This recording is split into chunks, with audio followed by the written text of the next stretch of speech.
Hello, ഇന്നത്തെ കഥയിലേക്ക് എല്ലാവർക്കും സ്വാഗതം. ചാനൽ ആദ്യമായിട്ട് കാണുന്നവരാണെങ്കിൽ ഒന്ന് സബ്സ്ക്രൈബ് ചെയ്തിട്ട് ലൈക്ക് ചെയ്യണേ.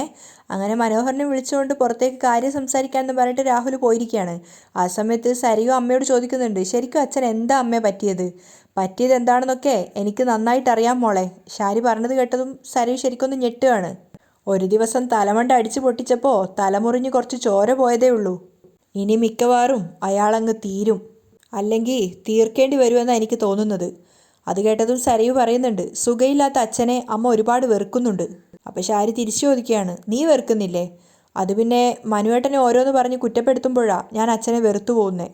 അത് കണ്ട് ഷാരി പറയാണ്, അതുകൊണ്ട് തന്നെയാണ് ഞാനും വെറുക്കുന്നത്. ആകെ കൂടി ഇനി നമുക്ക് തുണയായിട്ടുള്ളത് മനുവാ. അങ്ങനെയുള്ള മനുമോനെ എന്തെങ്കിലും പറഞ്ഞാൽ എനിക്ക് സഹിക്കുമോ? നിന്റെ അച്ഛനാൾ ശരിയല്ല മോളെ. അങ്ങേരെക്കാളും എത്രയോ വളരെ നല്ലവനാ ആ ചന്ദ്രസേനനൊക്കെ. അത് കേട്ടതും സരയു ഞെട്ടലോട് ചോദിക്കുകയാണ്, അതെന്താ അമ്മ അങ്ങനെ പറഞ്ഞത്? അല്പനേരത്തിന് ശേഷമാണ് ഷാരി മറുപടി പറയുന്നത്. അതെന്തുകൊണ്ടാണ് അങ്ങനെ പറഞ്ഞതെന്ന് മോൾക്കും മനസ്സിലാവുമായിരിക്കും. കൂടുതലൊന്നും പറയുന്നില്ല ഷാരി. ആ സമയത്ത് മനോഹറിനെ പുറത്തേക്ക് കൂട്ടിക്കൊണ്ടുപോയിട്ട് രാഹുൽ പറയുന്നുണ്ട്, എടാ അമ്മയും മോളും കൂടി നിന്റെ കുഞ്ഞിനെ ലാളിക്കുന്നത് കാണുമ്പോൾ എനിക്ക് സഹിക്കാൻ പറ്റുന്നില്ല. നിനക്ക് വേണ്ട തുക ഞാൻ എങ്ങനെയെങ്കിലും ഒപ്പിച്ചു തരാം. നീയും നിന്റെ ആ വൃത്തിയായിട്ടൊരു കൂട്ടുകാരനുണ്ടല്ലോ, ആ സനല്, അവനുമായി ചേർന്ന് എങ്ങനെയെങ്കിലും ആ കുഞ്ഞിനെ കൊണ്ടുപോയി ഒന്ന് കളയി. എവിടെയെങ്കിലും ഒന്ന് കൊണ്ടുപോയി കള. അപ്പം മനോഹർ പറയുന്നുണ്ട്, അങ്ങനെ കളയാനേ ഇത് പട്ടിയും പൂച്ചയും ഒന്നും അല്ലല്ലോ. ഇന്നത്തെ കാലത്ത് അങ്ങനെയുള്ള മൃഗങ്ങളെപ്പോലും കളയാൻ പറ്റില്ല, പിന്നെ എങ്ങനെയാ ഒരു മനുഷ്യക്കുഞ്ഞിനെ കളയുക? അപ്പം രാഹുൽ പറയുന്നുണ്ട്, അതിനതൊരു മനുഷ്യക്കുഞ്ഞല്ലടാ, അതൊരു രാക്ഷസന്റെ സന്തതിയാ. അത് കേട്ട് മനോഹർ പറയാണ്, അതെ, രാക്ഷസന്റെ സന്തതിയും ബഗാസുരൻ്റെ കൊച്ചുമോളും. അത് കേട്ട് രാഹുൽ ദേഷ്യത്തോടെ പറയുന്നുണ്ട്, ഭ്രാന്തില്ലാത്ത എന്നെ നീ ഭ്രാന്താശുപത്രിയിൽ കിടത്തി. ഇനി ഞാൻ കിടക്കാൻ പോകുന്നത് ജയിലിലായിരിക്കും. അപ്പം മനോഹർ പുച്ഛിക്കുകയാണ്, എന്നെ കൊന്നിട്ട് നിങ്ങൾ ജയിലിൽ പോകേണ്ട കാര്യമൊന്നുമില്ല. അല്ലാതെ തന്നെ ജയിലിൽ പോകാനുള്ള കാര്യങ്ങളൊക്കെ നിങ്ങൾ തന്നെ ഉണ്ടാക്കി വെച്ചിട്ടുണ്ട്. അപ്പം രാഹുൽ പറയാണ്, നീ എൻ്റെ മോളുടെ ജീവിതത്തിലേക്ക് വന്ന ശേഷം ഞാൻ എന്നും ജയിലിൽ പെട്ട അവസ്ഥയാടാ. അപ്പം മനോഹർ കളിയാക്കുകയാണ്, അതിനു മുമ്പ് നിങ്ങൾ കുറേ പേരെ ജയിലിലാക്കിയിരുന്നല്ലോ. ആ കിരണിൻ്റെ അച്ഛനൊക്കെ സാധു മനുഷ്യനാ. അയാളുടെ ജീവിതമൊക്കെ നിങ്ങൾ തൂത്തെറിഞ്ഞത് എത്ര വർഷമാണെന്നറിയോ? 10-25 കൊല്ലാ നിങ്ങൾ ഭാര്യയും ഭർത്താവിനെയും അകറ്റി നിർത്തിയത്. ആ 25 കൊല്ലത്തിനിടയ്ക്ക് ഞാൻ 25 കെട്ടി, നിങ്ങളുടെ മോളെ ഉൾപ്പെടെ. ആ സമയത്താ ഒന്ന് കെട്ടിയ ആ മനുഷ്യന് നിങ്ങൾ ദാമ്പത്യം നിഷേധിച്ചത്. എന്നിട്ടോ സംസാരശേഷി പോലും ഇല്ലാത്തൊരു പാവം സ്ത്രീയല്ലയോ? എന്നിട്ട് ആ സ്ത്രീയെ പറഞ്ഞു പറ്റിച്ച് അവർക്കൊരു കുഞ്ഞിനെയും കൊടുത്തില്ലേ? എന്നിട്ടോ ആ കുഞ്ഞിനെ കൊണ്ടുപോയി പ്രസവിച്ച് കിടന്ന നിങ്ങളുടെ ഭാര്യയുടെ അടുത്ത് കിടത്തി. അങ്ങനെ തെറ്റുകളുടെ കാര്യത്തിൽ എന്നെപ്പോലും നിങ്ങൾ തോൽപ്പിച്ച് കളഞ്ഞല്ലോ, നാണിപ്പിച്ച് കളഞ്ഞല്ലോ. അപ്പോഴേക്കും രാഹുൽ ദേഷ്യത്തോടെ പറയാണ്, മിണ്ടാതിരിയടാ. എന്നെ പറ്റിച്ച് ദഹിപ്പിച്ചിട്ട് നീ അങ്ങനെ കൂടുതൽ പുണ്യാളനാവണ്ട. അപ്പം മനോഹർ പറയാണ്, ഡോ, തനിക്ക് തൻ്റെ കൊച്ചുമോളെ വേണ്ടെങ്കിൽ താൻ തന്നെ കൊണ്ടുപോയി കളയി. ഞാൻ എന്തായാലും അങ്ങനെ ചെയ്യത്തില്ല. പിന്നെ ഞാൻ വേണമെങ്കിൽ എന്നെ കൊണ്ടുപോയി കളയാം. അതായത് ഞാൻ നിങ്ങളുടെ മോളുടെ ജീവിതത്തിൽ നിന്ന് പുറത്തു പോവും. പറഞ്ഞ തുക ഇന്ന് തരാമെങ്കിൽ ഇന്ന് തന്നെ പോവാം. അല്ലെങ്കിൽ എനിക്ക് പതിവ് തെറ്റിക്കേണ്ടി വരും. കുറച്ച് നാളുകൾ കൂടി എൻ്റെ ഭാര്യയ്ക്കും കുഞ്ഞിനും ഒപ്പം അവരെ സ്നേഹിക്കുന്നതായി അഭിനയിച്ചു കൊണ്ട് ഒരു ദിവസം നിന്റെ കാല് പിടിച്ച് ഞാൻ വലിച്ചു കീറും. ദേഷ്യത്തോടെ രാഹുൽ പറയാണ്. അപ്പം മനോഹർ കളിയാക്കുന്നുണ്ട്, ബഗാസുരൻ ഭക്ഷണം കൊണ്ടുപോകുന്നവരെ കൊന്നു തിന്നാറുണ്ടായിരുന്നു, അതുപോലെ കൊന്നു തിന്നോ വലിച്ചു കീറിയിട്ട്? പോയി പണി നോക്കടോ എന്നും പറഞ്ഞിട്ട് മനോഹർ പുച്ഛത്തോടെ അവിടുന്ന് പോവുകയാണ്. അതേസമയം പ്രകാശിൻ്റെ വീട്ടിലാണെങ്കിൽ കല്യാണത്തിൻ്റെ തലേന്നുള്ള കള്ളുകൂടി പാർട്ടിയൊക്കെയാണ്. അപ്പോൾ അമ്മയും മക്കളും അതുപോലെ പ്രകാശനും കൂട്ടുകാരൊക്കെ കൂടെ അടിപൊളിക്ക് വന്നല്ലേ എന്നൊക്കെ പറഞ്ഞ് ഡാൻസൊക്കെ ചെയ്യുന്നുണ്ടായിരുന്നു. അതിൻ്റെ ഇടയിൽ ഭാനുമതി വന്ന് കൂളിംഗ് ഗ്ലാസ്സൊക്കെ വെച്ചിട്ടാണ് ഡാൻസ് കളിക്കുന്നത്. അതിനുശേഷം പ്രകാശൻ സന്തോഷത്തോടെ ബാലണ്ണനോട് പറയുന്നുണ്ട്, ബാലണ്ണ, നിങ്ങളെ ഞാൻ എൻ്റെ കമ്പനിയിൽ അപ്പോയിൻറ്റ് ചെയ്തിരിക്കുന്നു. സാലറി എത്രയാണെന്ന് ചോദിക്ക്. $30. അത് കേട്ട് ഭാനുമതി അമ്മ പ്രകാശനോട് ചോദിക്കുന്നുണ്ട്, അത് എത്രയാടാ മോനെ? 30,000 രൂപ. അപ്പോൾ അവരമ്പരന്ന് ചോദിക്കുകയാണ്, 30,000 രൂപയോ? അത് കൂടുതലല്ലയോ? അതിൻ്റെ പകുതി പോരെ? അപ്പോൾ ബാലൻ പറയുന്നുണ്ട്, 30-നൊന്നും ഇപ്പോൾ ഒരു വിലയും ഇല്ല അമ്മച്ചി. അപ്പോൾ രാജപ്പനും പറയാണ്, എടാ, എനിക്കും കൂടെ നീ എന്തെങ്കിലും ഒരു ജോലി തരണേ. നിങ്ങൾക്കൊരു ഉഗ്രൻ ജോലി തരപ്പെടുത്തി തരുന്ന കാര്യം ഈ പ്രകാശൻ ഏറ്റു. എൻ്റെ രാജാവിനോട് പറ, അവനാ ഇതെല്ലാം അപ്പോയിൻറ്റ് ചെയ്യുന്നത്. വിക്രത്തെ ചൂണ്ടിക്കൊണ്ടാണ് പറയുന്നത്. അത് കേട്ട് രാജപ്പൻ വിക്രത്തിനെ നോക്കുകയാണ്. അപ്പോൾ പ്രകാശൻ വിക്രത്തിനോട് പറയുന്നുണ്ട്, എടാ, നമുക്കൊരു ഫോട്ടോ എടുക്കണ്ടേ? എന്നിട്ട് രാജാവും അച്ഛനും എന്ന് അടിക്കുറിപ്പോടെ അവർക്ക് അയച്ചു കൊടുക്കാം. അങ്ങനെ എല്ലാവരും ചേർന്ന് നിന്ന് സന്തോഷത്തോടെ സെൽഫിയൊക്കെ എടുക്കുകയാണ്. പിറ്റേന്ന് നേരം വെളുത്തപ്പോൾ പ്രകാശൻ നേരെ അമ്പലത്തിലേക്ക് പോയിട്ട് സന്തോഷത്തോടെ പ്രാർത്ഥിക്കുന്നുണ്ട്. ദൈവത്തിനെ പ്രകീർത്തിക്കാൻ പറ്റുന്നിടത്തോളം പ്രകീർത്തിച്ചതിന് ശേഷം പൂജാരി വന്നപ്പോൾ പൂജാരിയോട് ചോദിക്കുന്നുണ്ട്, ഇന്നത്തെ ദിവസത്തിൻ്റെ പ്രത്യേകത അറിയാലോ അല്ലേ? അറിയാം, ഇന്ന് നിൻ്റെ കല്യാണമല്ലേ? ഇന്നലെ തൻ്റെ അമ്മ വന്ന് സ്വയംവര അർച്ചന കഴിപ്പിച്ചായിരുന്നു. അപ്പോൾ പ്രകാശനും പറയാണ്, അമ്മയുടെ ഓരോരോ ആഗ്രഹങ്ങളാണേ. ഈ കല്യാണം നല്ല രീതിയിൽ നടക്കാൻ വേണ്ടി അമ്മ നന്നായിട്ട് പ്രാർത്ഥിക്കുന്നുണ്ട്.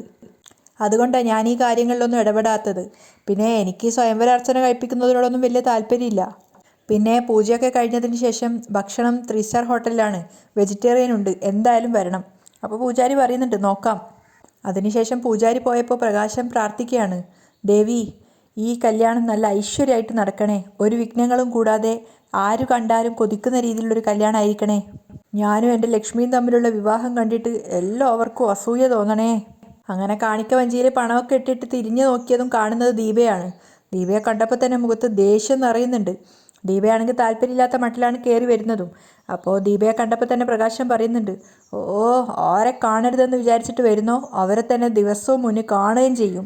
ചെന്ന് പ്രാർത്ഥിക്ക്, ഉറങ്ങിക്കിടക്കുന്ന ദൈവങ്ങളെ വിളിച്ച് എണീപ്പിച്ച് പ്രാർത്ഥിക്ക്, എൻ്റെ കല്യാണം നടക്കരുതേ എന്ന്.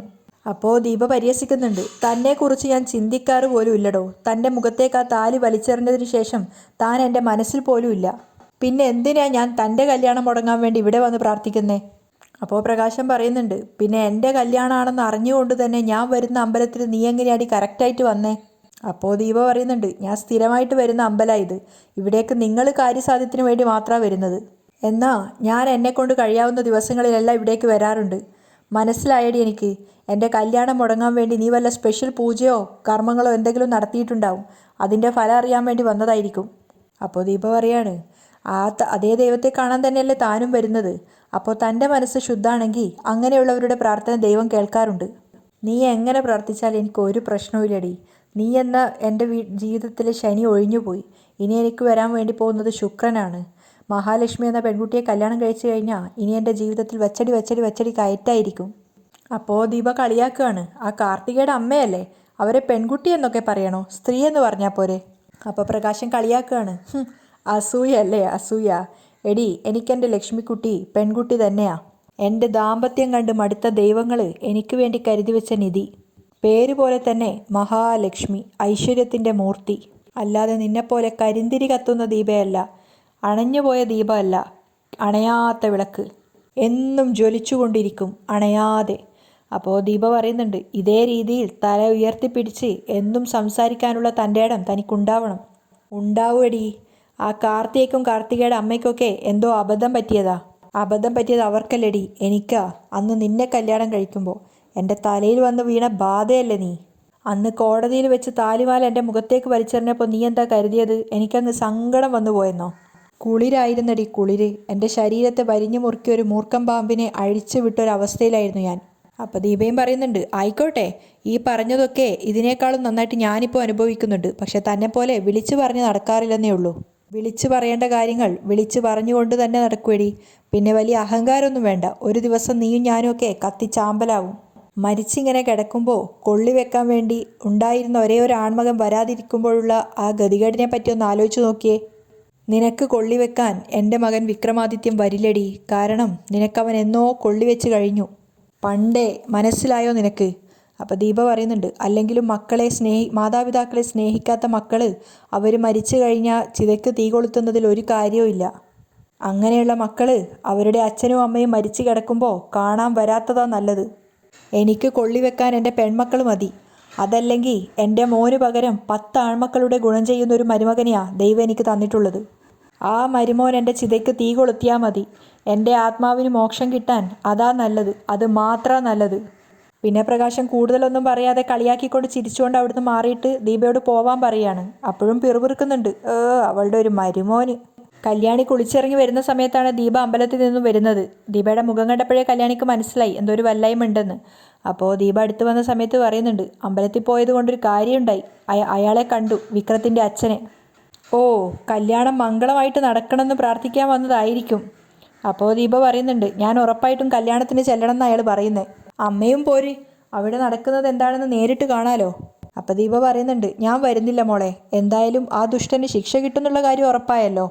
അപ്പോഴേക്കും കല്യാണത്തിന് പോവാൻ റെഡിയായിട്ട് കിരൺ വന്നിട്ടുണ്ടായിരുന്നു. കിരണിനെ കണ്ടപ്പോൾ കല്യാണി പറയുന്നുണ്ട്, അമ്പലത്തിൽ വെച്ച് അമ്മ വിക്രത്തിൻ്റെ അച്ഛനെ കണ്ടുവെന്ന്. ഓ, കല്യാണത്തിൻ്റെ സന്തോഷത്തിൽ അമ്മയുടെ മനസ്സിന് വിഷമിപ്പിക്കുന്ന എന്തെങ്കിലും കാര്യങ്ങളൊക്കെ അയാൾ പറഞ്ഞു കാണുമല്ലേ? കിരൺ ചോദിച്ചപ്പോൾ ദീപ പറയുന്നുണ്ട്, അത് ഉറപ്പല്ലേ മോനെ? കല്യാണം മുടക്കാൻ വേണ്ടിയാണ് ഞാൻ അമ്പലത്തിൽ വന്നതെന്നൊക്കെ അയാൾ പറഞ്ഞു. അതിന് അമ്പലത്തിൽ പോവേണ്ട കാര്യമില്ലല്ലോ, അതെന്തായാലും മുടങ്ങുമല്ലോ. കിരൺ പരിഹസിക്കുകയാണ്.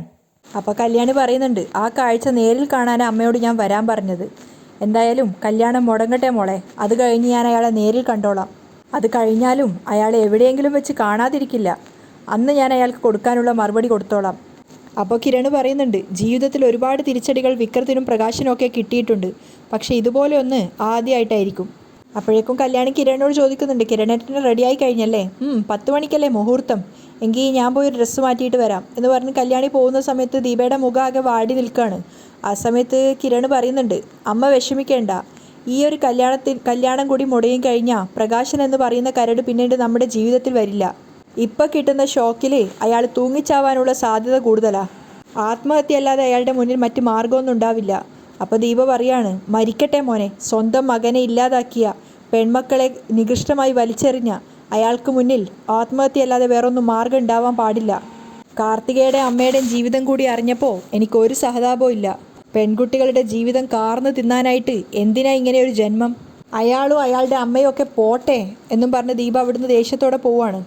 അതേസമയം പ്രകാശനെ ഒരുക്കുന്ന തിരക്കിലാണ് രാജപ്പനും ബാലണ്ണനും അതുപോലെ വിക്രവും ഒക്കെ. അപ്പോൾ മാലയൊക്കെ എടുത്ത് ലെവലാക്കുന്ന സമയത്ത് വിക്രം പറയുന്നുണ്ട്, മാലയൊക്കെ പിന്നെ ഇടാച്ചാ എന്ന് പറഞ്ഞ് പൗഡറൊക്കെ ഇട്ട് കൊടുക്കുകയാണ്.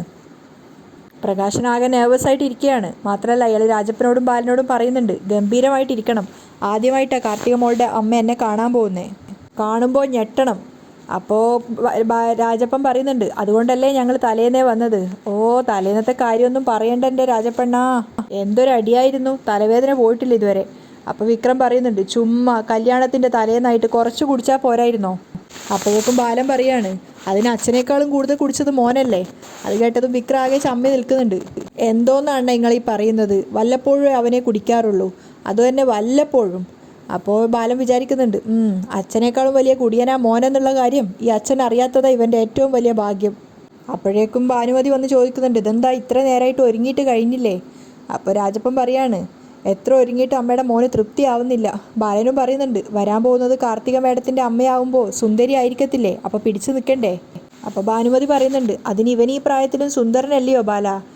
അച്ഛനും മോനും കൂടെ ഒന്നിച്ച് പുറത്തേക്കിട്ട് പോയാലേ അച്ഛനും മോനും ആണെന്നൊന്നും പറയത്തില്ല, ചേട്ടനും അനിയനും ആണെന്നേ പറയത്തുള്ളൂ. ഏതായാലും വിക്രത്തിൻ്റെ മോനാണെന്ന് പറഞ്ഞില്ലല്ലോ എന്നും പറഞ്ഞ് ബാലൻ കളിയാക്കുമ്പോൾ പ്രകാശൻ പറയുന്നുണ്ട്, ബാലണ്ണ നിങ്ങൾ അങ്ങനെ കളിയാക്കൊന്നും വേണ്ട, അമ്മ പറഞ്ഞത് കറക്റ്റാ. ഞാനും വിക്രവും പോകുമ്പോൾ പലരും ചോദിച്ചിട്ടുണ്ട് ചേട്ടനും അനിയനും ആണോ എന്ന്. വിക്രവും പ്രകാശനെ സപ്പോർട്ട് ചെയ്യാണ്. അതിനുശേഷം എല്ലാവരും കൂടെ ചേർന്ന് വീണ്ടും സെൽഫി എടുക്കുന്നുണ്ട്. എല്ലാം കഴിഞ്ഞപ്പോൾ പ്രകാശൻ വീണ്ടും ടെൻഷനോടെ സംസാരിക്കുകയാണ്, എനിക്ക് ആകെ മൊത്തൊരു ടെൻഷനാണെന്ന്. അപ്പോൾ രാജപ്പൻ പറയുന്നുണ്ട്, നീക്കെന്തിന് ഇത്ര ടെൻഷൻ? 10-12 ലക്ഷം രൂപ ഞാൻ തന്നതല്ലേ. എൻ്റെ എണ്ണ പണത്തിനെക്കുറിച്ച് ആലോചിച്ചിട്ടല്ല, കാർത്തിക മോളുടെ അമ്മ എന്നെ ആദ്യമായിട്ട് കാണാൻ പോവല്ലേ, അതൊക്കെ ആലോചിക്കുമ്പോഴൊരു ടെൻഷൻ. എൻ്റെ ആണെങ്കിൽ ഫോട്ടോ എങ്കിലും കാർത്തികയുടെ അമ്മ കണ്ടിട്ടുണ്ട്, പക്ഷെ ഞാനാണെങ്കിൽ ഒരു ഫോട്ടോ പോലും കണ്ടിട്ടില്ലല്ലോ, അതുകൊണ്ടൊരു ചെറിയ നെഞ്ചിടിപ്പമ്മ. അപ്പോൾ ഭാനുമതി പറയുന്നുണ്ട്, എടാ അങ്ങനെ ടെൻഷനൊന്നും വേണ്ട, കുലീനവും ആഢ്യത്വവും ഉള്ളൊരു സ്ത്രീയായിരിക്കും കാർത്തിക മോളുടെ അമ്മ. അവൾ മരുമകളായി വന്നിട്ട് വേണം എനിക്ക് നല്ല നല്ല ഭക്ഷണങ്ങളൊക്കെ ഉണ്ടാക്കി കൊടുക്കാൻ. ഞാനുണ്ടാക്കുന്ന ഭക്ഷണം കഴിച്ചാലേ അവരേത് നാട്ടിൽ പോകുമ്പോഴും എന്നെയും കൂട്ടിയിട്ടേ പോവുള്ളൂ. അത് രാജപ്പനും ബാലനും സമ്മതിക്കുന്നുണ്ട്. അപ്പോഴേക്കും വിക്രം പറയുകയാണെങ്കിൽ പിന്നെ നമുക്ക് ഇറങ്ങിയാലോ, ഇറങ്ങാൻ നേരമായോ? പ്രകാശൻ പേടിയോട് ചോദിക്കുകയാണ്. ആ, സമയമായി, എന്തോ എനിക്കൊരു കോൺഫിഡൻസ് കുറവ് പോലെ. അപ്പോൾ ഭാനുമതി പറയുന്നുണ്ട്, അതിൻ്റെ ഒന്നും ഒരു ആവശ്യമില്ലടാ, നീ നല്ല സുന്ദരനായിട്ടുണ്ട്, അമ്മ പറഞ്ഞാൽ പിന്നെ ടെൻഷൻ ഇല്ല എന്നൊക്കെ പറഞ്ഞ് പ്രകാശൻ സമാധാനിക്കുകയാണ്. അങ്ങനെ എല്ലാവരും കൂടി രജിസ്റ്റർ ഓഫീസിലേക്ക് ഇറങ്ങുകയാണ്. ആ സമയത്ത് ദീപ ബൈജുവിനുള്ള ചായ കൊണ്ടുവന്ന് കൊടുക്കുകയാണ്. അപ്പോൾ ബൈജുവിനോട് ചോദിക്കുന്നുണ്ട്, കല്യാണത്തിന് പോകുന്നില്ലേന്ന്. അപ്പോൾ ബൈജു പറയുന്നുണ്ട്, വേണ്ട, ഞാനും പാറുമോളും കൂടെ പോയാൽ ആകെ കൂടെ പ്രശ്നമാവും. എന്തായാലും അളിയനും കല്യാണിയും പോയിട്ടുണ്ടല്ലോ, അവരവിടെ എത്തുമ്പം തന്നെ ഒരു പ്രശ്നം ഉണ്ടാവും. അപ്പോൾ അവരോട് തർക്കിക്കുന്ന കേട്ടാൽ ഞങ്ങൾ സംസാരിച്ച് ആകെ ഒരു ബഹളം ഉണ്ടാവും. എന്തായാലും കല്യാണം മുടങ്ങുകയല്ലേ, അത് കഴിഞ്ഞിട്ട് നേരിട്ട് കാണാൻ കടുവേ എന്നൊക്കെ പറയുകയാണ്. ആ സമയത്ത് ദീപയും പറയുന്നുണ്ട്, എന്തായാലും അയാൾ പ്രതീക്ഷിച്ചൊന്നും ഇന്ന് നടക്കാൻ വേണ്ടി പോകുന്നില്ല. അവിടെയാണ് ഇന്നത്തെ എപ്പിസോഡ് വൈൻഡപ്പ് ചെയ്യുന്നത്.